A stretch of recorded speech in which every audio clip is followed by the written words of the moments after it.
সমাধান চাও যদি জীবনে মরণে, ফিরে যাও খুঁজে নাও চোখ রাখো কুরআনে। আসসালামু আলাইকুম ওয়া রাহমাতুল্লাহি ওয়া বারাকাতুহু। ইন্নাল হামদুলিল্লাহ ওয়াসসালাতু ওয়াসসালামু আলা রাসূলিল্লাহ।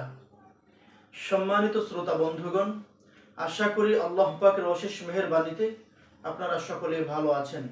দূরে কিংবা কাছে, দেশে কিংবা প্রবাসে, যে যেখান থেকে এই মুহূর্তে আমার সাথে অংশগ্রহণ করেছেন, সকলকে জানাচ্ছি আন্তরিক মোবারকবাদ।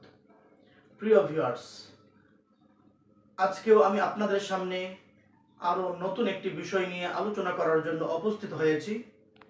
আশা করি আমার এই আলোচনা অত্যন্ত মনোযোগ সহকারে যদি আপনারা শুনতে পারেন, আপনারা অনেক উপকৃত হতে পারবেন ইনশাআল্লাহ। আমার আজকের আলোচনার বিষয়বস্তু হচ্ছে জাদুতে আক্রান্ত রোগী চেনার প্রাথমিক উপায়। অনেক ক্ষেত্রে দেখা যায় লোকটি জাদুতে আক্রান্ত হয়ে নানান দিক থেকে ক্ষতিগ্রস্ত হয়েছেন, তারপরেও সেই লোকটা জাদুতে আক্রান্ত কিনা সেই বিষয়টা আমরা বুঝতেই পারি না। এই বিষয়টাকে বোঝার জন্যে আপনাদের সামনে আরো ব্যাপকভাবে আলোচনা করার প্রয়োজন, কিন্তু এই সংক্ষিপ্ত সময়ের মাঝে আজকে আমি যে বিষয়টা শুধু তুলে ধরার চেষ্টা করব, প্রাথমিকভাবে আপনি কিভাবে বুঝতে পারবেন, বুঝতে কিছুটা সক্ষম হবেন যে হয়তোবা আপনি জাদুতে আক্রান্ত হওয়ার সম্ভাবনা রয়েছে। আজকে আমি আপনাদের সামনে যে বিষয়টি নিয়ে আলোচনা করার জন্য এসেছি সেটি হচ্ছে জাদুতে আক্রান্ত হওয়া রোগী চেনার প্রাথমিক উপায়। আমি আমার চিকিৎসার অভিজ্ঞতার আলোকেও দেখেছি জাদুগ্রস্ত ব্যক্তি যারা, তারা জাদুর প্রভাবের কারণে তাদের কাজকর্মে মনোযোগ ঠিক রাখতে পারেন না। কাজকর্মের ক্ষেত্রে তাদের মনোযোগ নষ্ট হয়ে যায়। তিনি যেই কাজটা করতে চাচ্ছেন সেই কাজটি তিনি যেভাবে সাজিয়ে গুছিয়ে করতে চান সেই কাজটি তিনি করতে পারেন না। সেই কাজটি তার কাছে এলোমেলো হয়ে যায়। যে কোনো কাজেই তিনি করতে যাবেন সেই কাজের ক্ষেত্রে দেখা যায় তিনি একের পর এক শুধু বাধাগ্রস্ত হন। যে কাজটি তিনি করতে চাচ্ছেন তিনি নিজেও জানেন এই কাজে কোনো বাধা আসার কথা ছিল না, ইজিলি সেই কাজটি হয়ে যাওয়ার কথা, তারপরেও দেখা যায় তার কাজে বিভিন্নভাবে বাধা চলে আসে, তিনি বাধার সম্মুখীন হয়ে যান। তিনি যদি ব্যবসায়ী হয়ে থাকেন, দেখা যায় ব্যবসার ক্ষেত্রে তার বাধা চলে আসে। চাকরিজীবী হলে তার চাকরির ক্ষেত্রে বাধা চলে আসে। তিনি যদি রোগী হয়ে থাকেন, তার চিকিৎসার ক্ষেত্রেও দেখা যায় বিভিন্নভাবে তিনি বাধার সম্মুখীন হয়ে থাকেন। ট্রিটমেন্ট করতে গেলেও দেখা যায় ডক্টর ট্রিটমেন্টের ক্ষেত্রেও ভুল করে ফেলেন। এই সমস্ত বিষয়গুলো জাদুর প্রভাবের কারণেও হতে পারে, এটা আমাদের অনেকেরই ধারণা নেই। তো যার কারণে দেখা যায় না বোঝার কারণে আমরা অনেক সমস্যার সম্মুখীন হয়ে থাকি। তখন আর বুঝতে পারি না যে আসলে আমার এই সমস্যাগুলো আমি কিভাবে সমাধান করব, এত বাধা কেন আমার আসে। প্রচুর পরিমাণে বাধাগ্রস্ত হওয়ার কারণে তখন দেখা যায় ওই ব্যক্তি মানসিকভাবেও অনেকটাই বিপর্যস্ত হয়ে পড়েন। তিনি মানসিকভাবে ভেঙে পড়েন। আবার দেখা যায় তিনি যখন কোনো কথা বলেন তার কথাও তিনি সাজিয়ে গুছিয়ে বলতে পারেন না, তার কথার মাঝে একটা বাধা চলে আসে। কার সাথে কি বলবেন সেই ক্ষেত্রেও অনেক সময় সবকিছু মেনটেন করে উনি বলতে পারেন না, কারণ সব কথা সবার কাছে বলা যায় না।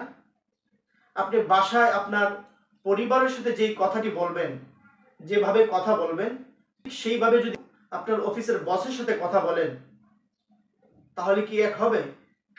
দুইটা জায়গা ভিন্ন, দুইটার পরিবেশ ভিন্ন।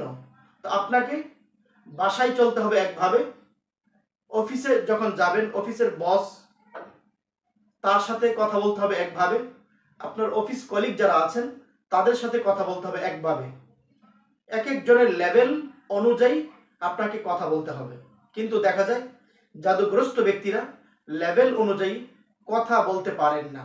কথা না বলতে পারার কারণে দেখা যায় যখনই তারা কারোর সাথে কথা বলতে যান, কথা বলতে গেলেও তারা বিপদের সম্মুখীন হয়ে যান। তাদের কথাগুলো এলোমেলো হয়ে যায়। যেখানে যাকে যেটা বলার দরকার ছিল সেটা সেভাবে না বলে যখন ভিন্নভাবে তাকে বলে, তখন দেখা যায় অনেক সময় পরিবেশ ঘোলাটে হয়ে যায়, পরিবেশ নষ্ট হয়, সেখানে একটা ঝামেলা সৃষ্টি হয়ে যায়। আপনার বাস্তব জীবনে যদি এরকম হয়, আপনার কাজকর্মে, কথাবার্তায় এরকম বিভিন্ন ধরনের ঝামেলা একের পর এক লেগে আছে, একের পর এক ঝামেলা আপনার কাছে আসছে, যে ঝামেলাগুলো এখন আর আপনি সহ্য করতে পারছেন না, তখন আপনি অতি সহজভাবে বুঝে নেবেন যে অবশ্যই আপনি জাদুতে আক্রান্ত হয়েছেন। তখন আপনাকে এই বিষয়টাকে আরো পরিষ্কার হওয়ার জন্য একজন অভিজ্ঞ মুদাব্বির, যিনি কোরআনী চিকিৎসা প্রদান করে থাকেন, তার শরণাপন্ন আপনাকে হতে হবে। তখন আপনি আরো পরিষ্কারভাবে বুঝতে পারবেন যে আসলে আপনি জাদুতে কিভাবে আক্রান্ত হয়েছেন এবং আপনাকে জাদুর মাধ্যমে কিভাবে ক্ষতি করা হয়েছে। আর আমি আপনার সামনে যে বিষয়টি তুলে ধরেছি সেটি হচ্ছে, আপনি জাদুতে আক্রান্ত হয়েছেন প্রাথমিকভাবে কিভাবে বুঝবেন। আমার আজকের আলোচনার বিষয়বস্তু হচ্ছে আপনি কিভাবে প্রাথমিকভাবে বুঝতে পারবেন আপনি জাদুতে আক্রান্ত হয়েছেন। শুধু এই বিষয়ের উপর আমার আলোচনা।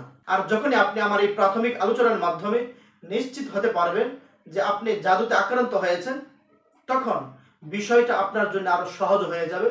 তখন দেখা যাবে আপনি যদি যথাযথ চিকিৎসা গ্রহণ করতে পারেন, আমি আশা রাখি অবশ্যই আপনি অতি দ্রুত সময়ের মধ্যে এই জাদুর সমস্যা থেকে আপনি উঠে আসতে পারবেন। জাদুতে আক্রান্ত হওয়ার কারণে আপনার লাইফে যে সকল ক্ষতি সাধন হয়েছে, যে সকল সমস্যার মুখোমুখি আপনি হয়েছেন, এই সমস্ত সমস্যা ইনশাআল্লাহ দূর হয়ে যাবে এবং আপনি সুন্দর একটি জীবন যাপন করতে সক্ষম হবেন। আবারও দেখা হবে নতুন কোনো একটি ভিডিওতে। সেই পর্যন্ত আল্লাহ তাআলা আপনাদের সকলকে ভালো রাখুক, সুস্থ রাখুক, এই প্রত্যাশা ব্যক্ত করে আজকের মতো এখানেই বিদায় নিচ্ছি। আল্লাহ হাফেজ।